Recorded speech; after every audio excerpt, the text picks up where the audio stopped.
This video tutorial will explore the use of Adobe Illustrator to create customized typefaces.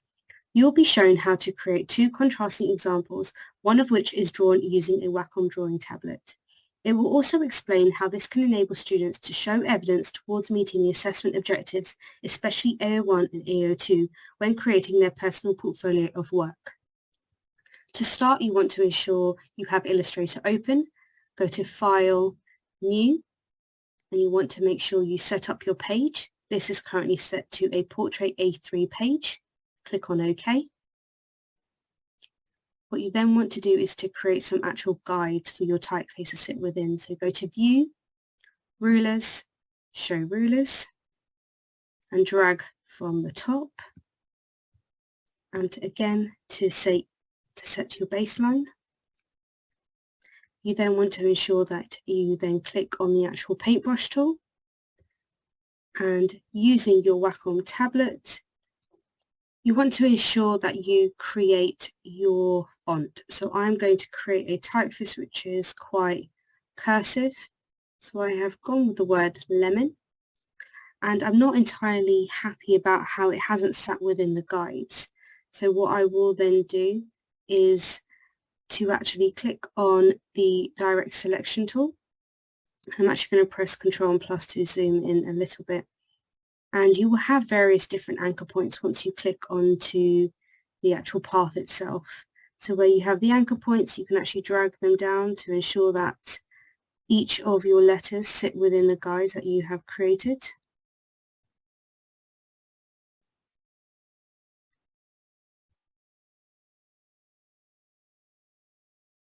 And this allows you to fully customize your font and to ensure that it fits within any grids that you have also created. Now I've chosen quite a cursive font to create and quite a sans serif font, and what I want to do now is to create a slightly different customization effect by clicking on the black arrow, which is the selection tool. Click on my shape, hold Alt on my keyboard, and I want to just drag it slightly across. So what we have is a really nice overlay effect. What I'm then going to do is I'm actually going to go back to using the direct selection tool, and I'm just going to click on these anchor points, and I really just want to join the ends together to make it look a little bit neater.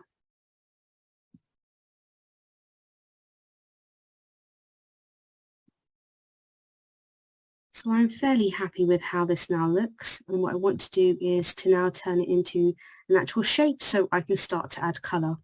So by doing this, I can click on both the shapes, pressing Shift, go to Object at the top, and I want to group them together. I then want to go back to the object and expand the appearance. And what this allows me to do is to then add colour to these individual shapes. And by doing that, I can make sure I just click on the paint bucket tool, so the live paint, select whichever colour I desired, and you can actually paint in between the different sections. As you can see, this really enables pupils to experiment with various colours, possibly even patterns and textures later on for AO2. In their annotation, they can explain how they use certain tools such as the paintbrush on here. Now you will be shown how to create a different typeface with a more angular and geometric style. This helps people show various ways their original idea can be developed for AO1. So I have drawn another two guidelines underneath the next typeface, and this time I'll be using the pen tool. Again, adding another variety for the students for AO2. And with the pen tool, what you can do is you can select a starting point.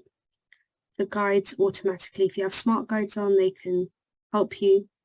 And what I'm going to do is create a letter L and go back to my start point. I am then going to hold down where the pen tool is and add some anchor points, so you can select where they go. And if I go back to the direct selection tool, I'm able to customize and change my font to suit my needs. And you can go back to the pen tool, hold it down again, and then you can start creating your next letter.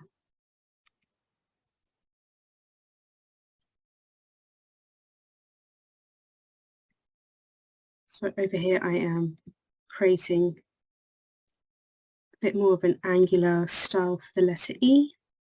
So again, recreating the word lemon, ensuring I go back to the anchor point, and I can always go back to my direct selection tool, and if I want to have a style that's slightly similar to what's on the left, I can change some of my points to have a very kind of similar effect. And again, you can obviously change the colour as well. So now I have actually created my entire word. What I can do is I can actually play around and maybe pick another colour and really decide what I want to do. And again, students can really play around with all the different colour choices, select different tones depending on what their needs are, and again copy this and make various different versions to meet AO1, where they're showing all their developments. One last trick to show is if pupils select an object and they really want a colour that they have used previously, they just have to press the eyedropper tool, which is I on the keyboard itself, and they can select a colour they've previously used. And this enables them, once they've finished, they can then drag and drop their typeface on and put it onto an actual poster or any sort of merchandise they are creating.